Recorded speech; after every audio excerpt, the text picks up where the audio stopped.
मुख्यमंत्री देवेंद्र फडणवीसांची उद्या सकाळी 11 वाजता पत्रकार परिषद। महिला आरक्षण विधेयकाबाबत इंडिया आघाडीने घेतलेल्या भूमिकेचा घेणार समाचार।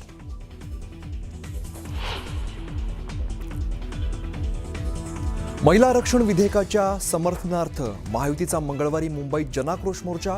मंगळवारी जांभोरी मैदान ते वरळी डोम दरम्यान काढणार मोर्चा। मुख्यमंत्री फडणवीसांसह महायुतीचे प्रमुख नेते राहणार उपस्थित।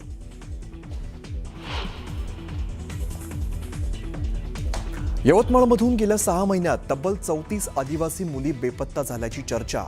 व्हायरल ऑडिओ क्लिपनंतर भाजप जिल्हाध्यक्ष प्रफुल्ल चव्हाणांकडून मानवी तस्करीचे आरोप।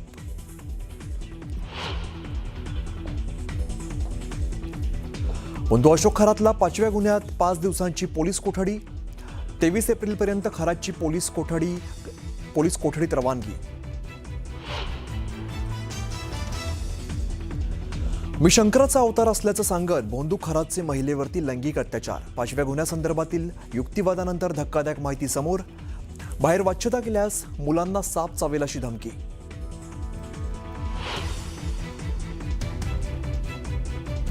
परतवाडा प्रकरणात आरोपींच्या 3 मोबाईलमधला डिलीट केलेला डेटा रिकव्हर। आर्थिक गैरव्यवहार आणि ब्लॅकमेलिंग झालं का याचा तपास। आणखीन आरोपींची नावं समोर येणार।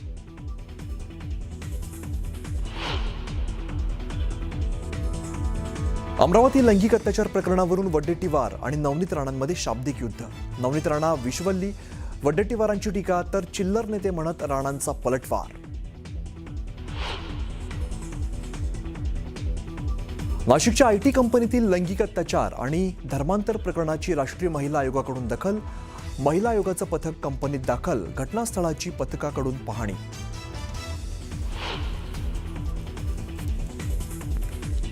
सोलापूरच्या अक्कलकोट तालुक्यात अवकाळी पावसाची हजेरी, तर सांगलीतही अवकाळी पावसामुळे पिकाचं नुकसान आणि फळबागांचं मोठं नुकसान।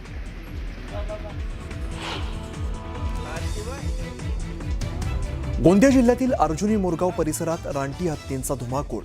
कुरखेडा वडसा मार्गावरती हत्तींचा मुक्त संचार। प्रवाशांसह नागरिकांमध्ये भीतीचं वातावरण।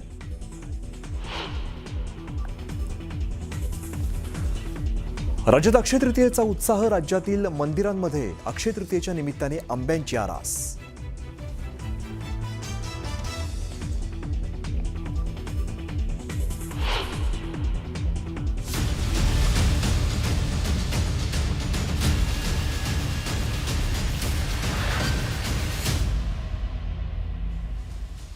न्यूज 18 मराठी विशेषमध्ये सगळ्यांचं स्वागत। नमस्कार, मी अमित गद्रे। एक मोठी बातमी आपण बघणार आहोत यवतमाळमधून। यवतमाळच्या राळेगावमधून 34 मुली बेपत्ता झाल्याचा आरोप झाला, त्यामुळे खळबळ उडाली।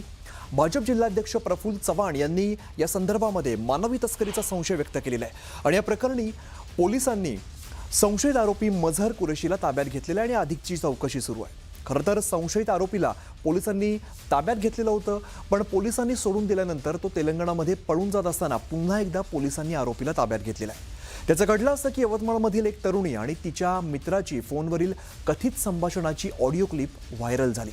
त्यामध्ये कशा पद्धतीने मानवी तस्करी केली जाते यावरती चर्चा सुरू आहे आणि या प्रकरणामध्ये मुख्य आरोपी हा राळेगावमधील मझहर कुरेशी असल्याचा दावा करण्यात आलेला आहे। आदिवासी कुटुंबांना पैशाचं आमिष देऊन मुलींची लग्न लावून दिली जातात असा सुद्धा आरोप होतोय।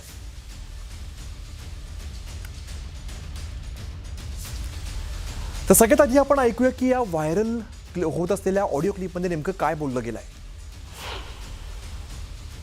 शिवमामा कोण? पोरी काढणारा। अच्छा,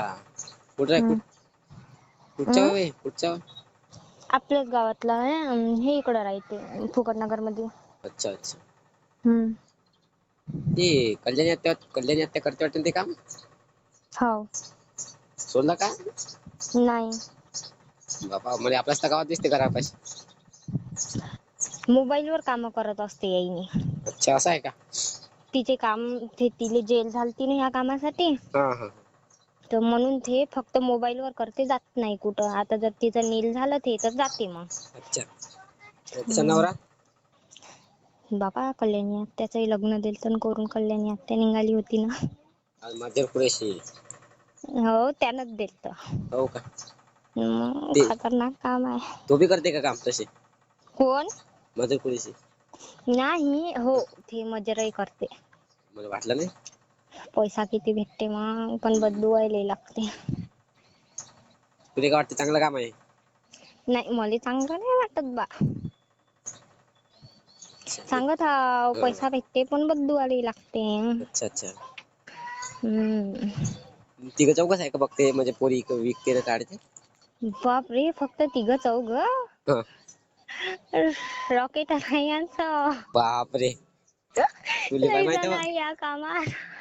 बापरे. आता पूनम आत्या आहेत, बापरे किती सारे जण आहे सांगूच नको. मेन मेन कोण आहे मग समजा? याच्यात मेन कोणीच नाही, सगळेच जण मेन आहे काम लावणारे. आता आपण बघूया भाजप जिल्हाध्यक्ष प्रफुल्ल चव्हाण यांनी काय आरोप केलेत. त्याच्यामध्ये लव्ह जिहादचा एक अँगल आलाय. तर या ऑडिओ क्लिपमध्ये असं लक्षात आलंय की मझहर कुरेशी आणि त्याची मिसेस हे दोघं हे पूर्ण सिंडिकेट चालवत आहेत आणि या सिंडिकेटच्या माध्यमातून हिंदू मुलींचं धर्मांतरण करणे आणि त्यांना पुढे वेश्या व्यवसाय करणे अशी शंका यामध्ये उपस्थित होते आहे. पोलिसांना आम्ही काल भेटलो आहेत. मागील 2 दिवसापासून आम्ही याचा पाठपुरावा करत आहेत. या सिंडिकेटमध्ये खूप लोक समाविष्ट आहेत. बंगलोरचे आहेत, ग्वालियरचे आहेत, मध्य प्रदेश आहेत, मुंबईचे आहेत, पुण्याचे आहेत. त्या सर्वांचा शोध घ्यावा, यांचे अकाउंट चेक करावे, यांचे मोबाईल चेक करावे, यांच्या घराच्या झडती घ्यावा असं व्हावं. माझी पोलीस प्रशासनाला विनंती की त्यांनी या विषयाचा कसून तपास घ्यावा. ऑडिओ क्लिप पोलिसांपर्यंत मिळाली. त्याच्यामध्ये जेवढ्या आरोपींचं नाव आहे त्यात महिला आरोपी असतील किंवा पुरुष असतील त्या सर्वांना पोलीस स्टेशनला बोलून राळेगाव पोलीस स्टेशनला आपण सखोल चौकशी केलेली आहे आणि आतूनही ती करीत आहोत. याच्यामध्ये जेवढ्या आरोपी त्यात 2 प्रकारचे गुन्हेगारांच्या टोळ्या दिसल्या. एक महिला आहेत आणि एक दुसरे पुरुषांचे आहेत. यांच्या अलग आहेत. परंतु हे गुन्ह्याचं प्रकार म्हणजे असा आहे की महिलांना मुलींना भरीस घालून त्यांना वेगवेगळ्या ठिकाणी लग्न लावून देणं आणि लग्न त्याच्यासाठी पैसे कमवणं आणि ह्या मुली 15-20 दिवसांनी परत माघारी आल्यानंतर पुन्हा सासरी न जाणं अशा स्वरूपाचं आहे. आणि ह्याच्यावरून काही ठिकाणी म्हणजे जालन्यामध्ये टेंभुर्णी या ठिकाणी एक फसवणुकीचा गुन्हाही दाखल झालेला आहे. दरम्यान राळेगाव मुली बेपत्ता प्रकरणात पोलिसांच्या ताब्यात असलेला संशयित आरोपी मझहर कुरेशीच्या घरावरती नगरपंचायतीने हातोडा चालवला. वलीदादा बादशाह परिसरात मझहरचं अनधिकृत घर होतं आणि या संदर्भात नगरपंचायतीने नोटीस बजावली. अखेर मुख्याधिकाऱ्यांच्या उपस्थितीत नगरपंचायतीने जेसीबीच्या सहाय्याने अनधिकृत घर पाडलंय.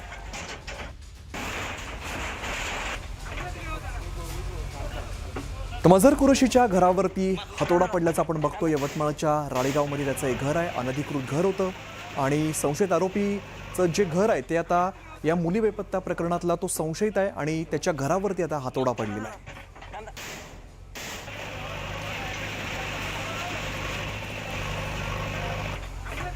मुली बेपत्ता प्रकरणात तिला संशयित आहे. राळेगावमध्ये त्याचं घर, मझहर कुरेशीच्या घरावरती अखेर हातोडा चाललेला आहे. त्याचं घर हे जमीनदोस्त केलेलं आहे.